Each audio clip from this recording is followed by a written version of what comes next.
c'est d'abord une situation que nous allons dire, ce n'est pas examiné d'avance.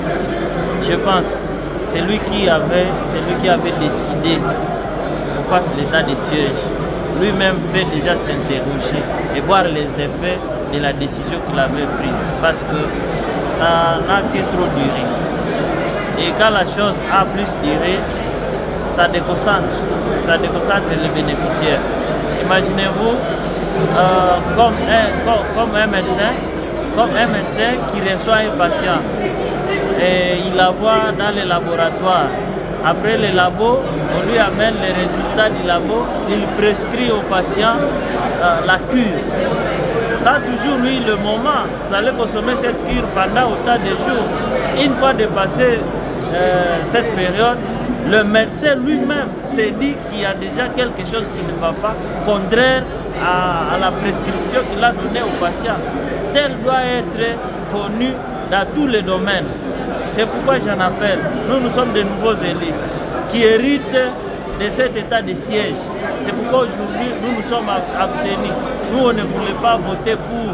Nous sommes là pour voter contre. Parce que ça ne nous a pas aidés.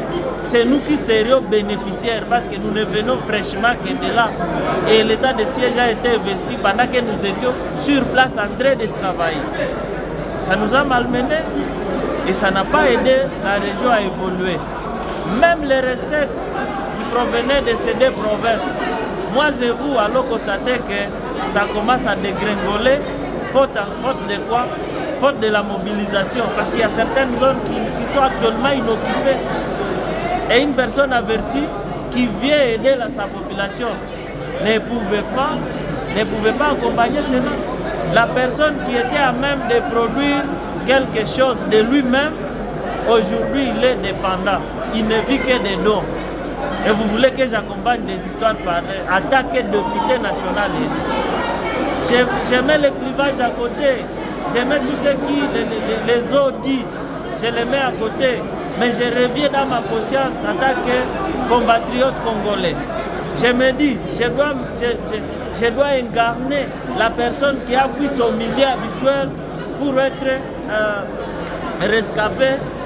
rescapé quelque part, qui ne sait plus se nourrir, se vêtir, prendre ses soins médicaux, et vous voulez que moi j'accepte qu'on fasse à lui le malheur de plus.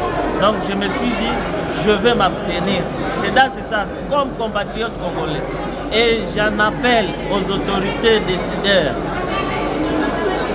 à part l'Assemblée nationale, de prendre cette question, pas comme autorité aujourd'hui, mais avec les retombées après leur départ au pouvoir. Là, ça va aider plus